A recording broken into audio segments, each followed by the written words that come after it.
अब वो उन्होंने एक शर्त लगा दी है। यार ये क्या कह सकते हैं। तो जब ये इस कांग्रेशनल कमेटी से मिले तो ये जो ब्रैड शर्मन साहब हैं, इन्होंने कहा कि भाई मैंने तो पाकिस्तान को कह दिया है कि, और ये इनकी ट्वीट में दिखा रहा हूं, कि पहले तो वो जो जैश ए मोहम्मद है पहले तो उन्हें बैन करो। चीजें बैकफायर करती हैं। आईएमएफ क्या कर रहा है? अब आईएमएफ उनको कह रहा है कि हम कोई बात तुम्हारी मानने के लिए तैयार नहीं है। इधर हम हमेशा आके जब इनसे कोई चीज मांगते हैं तो ये फिर अपनी टर्म्स एंड कंडीशंस लगाते हैं। अब अचानक ये हुआ है कि उन्होंने जो माकानी उन्होंने कहा है कि भारत के वजीर आजम जो हैं वो आएंगे और अगले हफ्ते जो G7 का इजलास हो रहा है कनाडा में उसमें वो शरीक होंगे।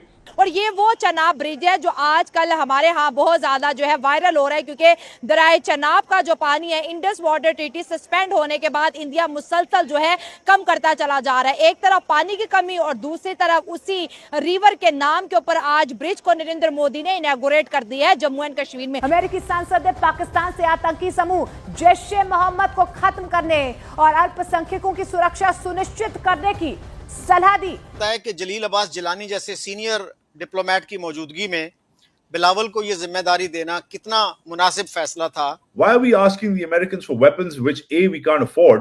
कल ही वर्ल्ड बैंक की रिपोर्ट निकली है कि 45% पाकिस्तानी जो है वो अंडर द पॉवर्टी लाइन रह रहा है। पहली तो बात ये देखनी है कि ये हम एक हमसाये के साथ क्यों आज तक 76 साल से एक ताल्लुकात अच्छे इस्टेब्लिश नहीं कर सके। सही बात है सर, ये असल हमारी प्रॉब्लम है। नमस्ते दोस्तों, जय हिंद। हिंदुस्तान स्पेशल में आपका स्वागत है। दोस्तों, अमेरिका में पाकिस्तान और उसके पूर्व विदेश मंत्री बिलावल भुट्टो की जमकर किरकिरी हुई है। एक वरिष्ठ अमेरिकी सांसद ब्रैड शर्मा ने बिलावल को खूब खरी खरी सुना दी है। उन्होंने बिलावल से जैश ए मोहम्मद को खत्म करने के लिए काम करने को कहा।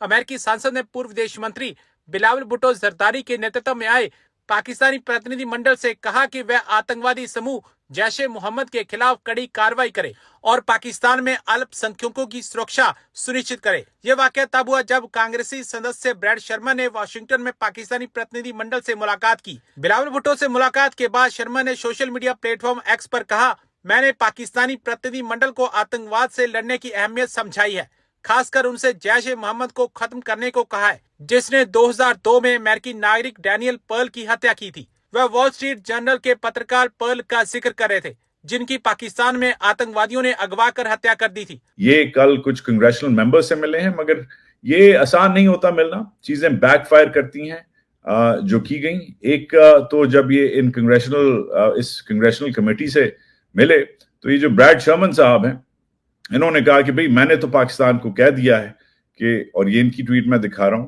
कि पहले तो वो जो जैश ए मोहम्मद है जिसने डैनियल पर्ल को, जो इन्हीं का कंस्टिट्यूएंट था, कहता है उसने जिसने डैनियल पर्ल को मारा था, पहले तो उन्हें बैन करो, और फिर जो बाकी रिलीजियस माइनॉरिटीज के साथ हो रहा है, जो बाकी अकलियतों के साथ हो रहा है, क्रिश्चियंस, हिंदूज, अहमदियों के साथ हो रहा है, उसको सही करो और अपना जो है अपना घर पहले सही करो। तो ब्रैड शर्मन वो ये साहब हैं, this guy who Bilawal met. This is this guy Brad Sherman right here, right next to Khurram Dastagir.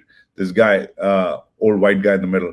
ये है ब्रैड शर्मन जिसने बिलावल को मीटिंग करके बातें सुनाई है, और फिर बाद में सिंध में भी बिलावल को बातें सुनाई है। ये इनकी मीटिंग हुई, मगर फिर सिंध में लोगों को जो उठाया जा रहा है, वाटर राइट्स का जो क्राइसिस है, अगवा किया जा रहा है, जर्नलिस्ट को मारा जा रहा है, सिंध में भी एक ह्यूमन राइट्स क्रैकडाउन चल रहा है, उस पर भी ब्रैड शर्मन ने वॉशिंगटन में बैठ के बिलावल को बातें सुनाई। कि जलील अब्बास जिलानी जैसे सीनियर डिप्लोमेट की मौजूदगी में बिलावल को यह जिम्मेदारी देना कितना मुनासिब फैसला था।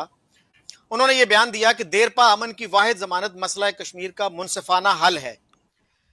तो बहुत से लोग ये कहते हैं कि he is not a sufficiently serious minded person, और इंडिया में लोग इनको काफी हॉस्टिलिटी से देखते हैं। इस उम्मीद के साथ में कि आज की ये जो हमारी गुफ्तगू है ये भी शायद किसी पॉजिटिव नोट के ऊपर ही खत्म होगी, मगर बड़े ही अफसोस के साथ मुझे ये बात कहनी पड़ रही है कि एम्बेसडर साहिबा ये प्रोग्राम में बीच में छोड़ के चली गई। आपने उनसे एक सवाल पूछा था बिलावल भुट्टो जरदारी के मुतालिक, बेहतर होता कि मेरी तरह जो उनसे सवाल पूछा गया था वो सिर्फ उसी सवाल का जवाब देती।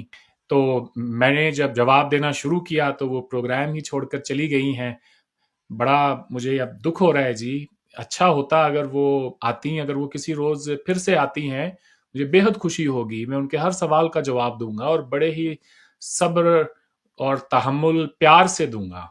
वो ना सिर्फ एक मुझसे उम्र में बड़ी हैं, बल्कि उनका ज़िंदगी का जो तजुर्बा है वो भी बहुत बड़ा है, मुझसे ज़्यादा वसी उन्होंने दुनिया देखी है।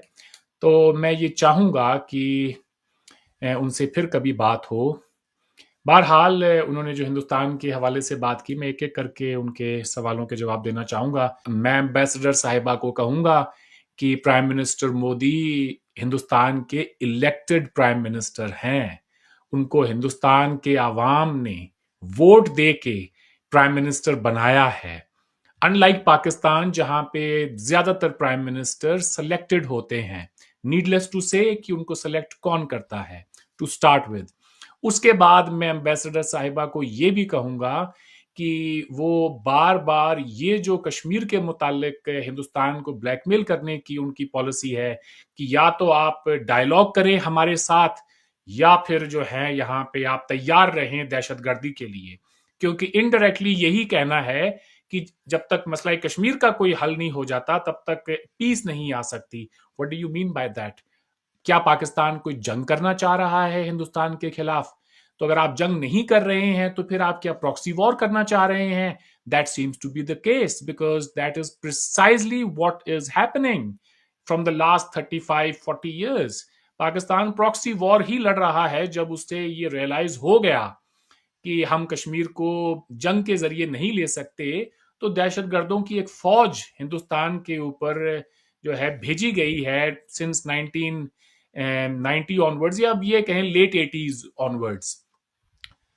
उन्होंने हिंदुस्तान के ऊपर ये भी इल्जाम लगाया कि जम्मू कश्मीर के अंदर हम वहां के जो डेमोग्राफिक्स हैं उनको चेंज करने की कोशिश कर रहे हैं।